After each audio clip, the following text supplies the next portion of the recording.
आपको जरूर कुछ ना कुछ नियत बदलना होगा। नियत नहीं बदलिएगा तो बदलने के लिए मजबूर कर देंगे हम लोग। नमस्कार, मैं मंटू कुमार। लोकसभा चुनाव का आगाज हो चुका है और प्रधानमंत्री की सभा भी अब शुरू हो चुकी है। आज बिहार के नवादा में चुनावी सभा को संबोधित कर रहे थे और कुल 5 बार आज आ चुके हैं। ऐसे में चुनावी दो की बात करना गुनाह नहीं होगा, उन वादों पे बात करना चाहिए। सभी लोग करते भी हैं। 2014 की बात करें तो 2 करोड़ नौकरी जो कि अब ठंडे बस्ते में चला गया, इस पे कोई सवाल नहीं हुआ। लेकिन क्या फिर से नौकरी वाला सब इस चुनाव में चुनावी मुद्दा बन पाएगा?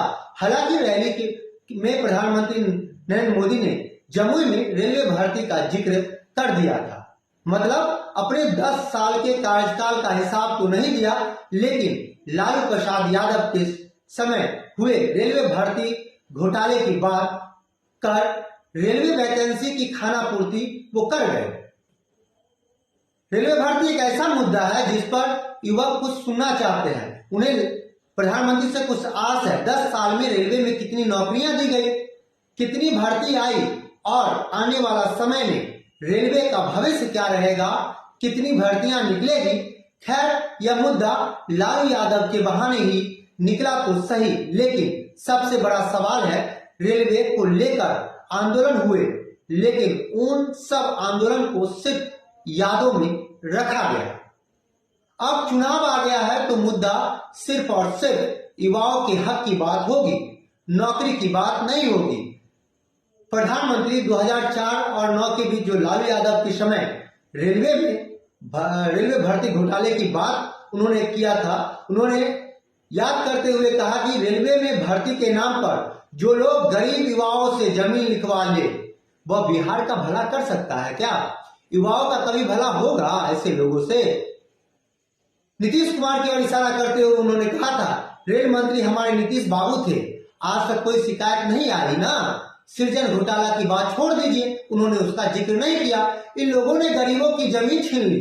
क्या वाकई प्रधानमंत्री नरेंद्र मोदी ने रेलवे की भर्ती को लेकर युवाओं के प्रति काफी सजग दिखे, गंभीर बात कर रहे थे और करना चाह रहे थे?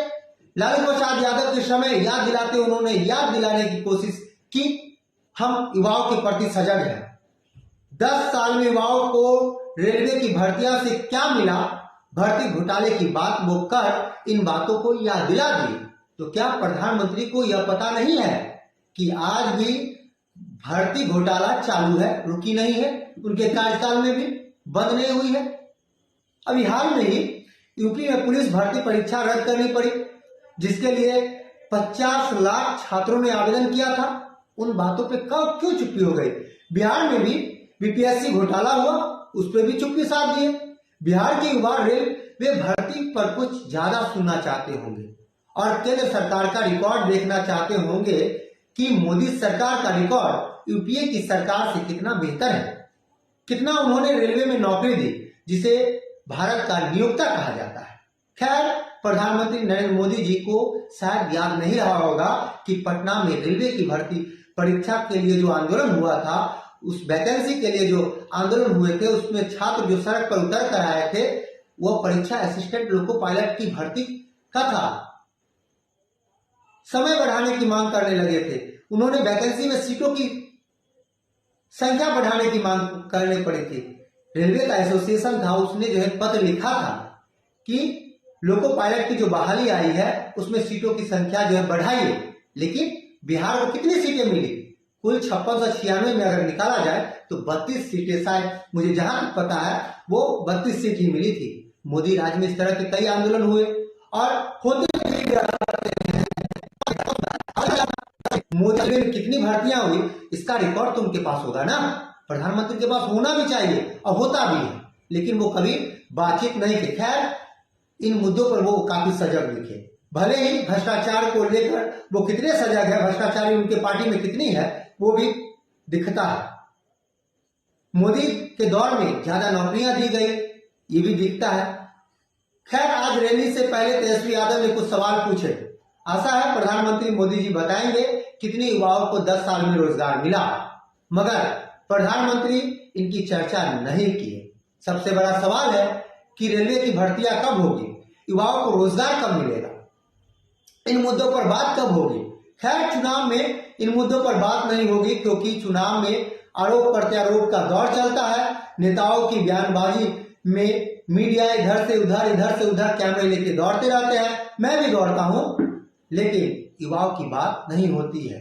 युवाओं भी हाथों में झंडा लिए निकल पड़ते हैं, क्योंकि यह देश 80 करोड़ लोगों को 5 किलो अनाज फ्री में देता है। जाते जाते इस युवा की बात सुन लीजिए, जो रेलवे में लोको पायलट की बहाली के समय सीटों की संख्या बढ़ाने के समय उस लोगों की जो हालात हुई थी, उसका जो आंदोलन हुआ था, क्या कुछ दर्द बयां कर रहा है, यह युवा सुनते चले जाइए। आपको जरूर कुछ ना कुछ नियत बदलना होगा। नियत नहीं बदलिएगा तो बदलने के लिए मजबूर कर देंगे हम लोग। छात्र हैं, बेरोजगार हैं, पेट का दर्द आप लोग मत मारिए, पेट पर लात मत मारिए, पेट का लात बहुत खराब होता है। क्या कभी तैयारी करते हुए ऐसा भी हुआ कि भूखा सोना पड़ा?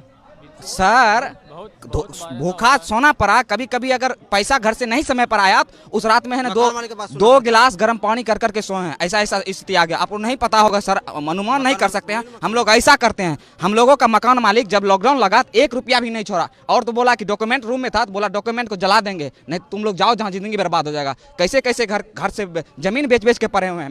मेरे पिताजी जमीन बेच के हमको पढ़ा रहे हैं। मम्मी को घर में बीमारी हो जाती है ना, तो वो नहीं इलाज कराती है। क्या है, बोलती है कि इसका अगला महीना फिर 3000 हमको देना है, 5000 देना है। 3000 तो रूम में लगता है, खाएगा क्या लड़का, मेरा क्या करेगा, वो लड़का कैसे रह जाएगा। वो अपना दुख काट के हम लोगों को पढ़ा रही है। यहाँ सरकार क्या करती है, ये बेच दो वो बेच दो। कहाँ से आप कहीं से लेकर आए थे, खरीद कर लाए थे, क्या बेच रहे हैं? प्राइवेट रेलवे सबसे बड़ी सेक्टर है जॉब का, आप उसी को बेच दीजिएगा। युवा जाएगा कहाँ? युवा को आप रोड पर मत लाइए, नहीं तो आप रोड पर आ जाइएगा। युवा का संगठन पता नहीं है, जो भी क्रांति हुआ है, अगर उसमें युवा भाग ले लिया है, समझिए वो क्रांति बहुत लंबा गई है। ये छोटा मोटा क्रांति नहीं जाएगी।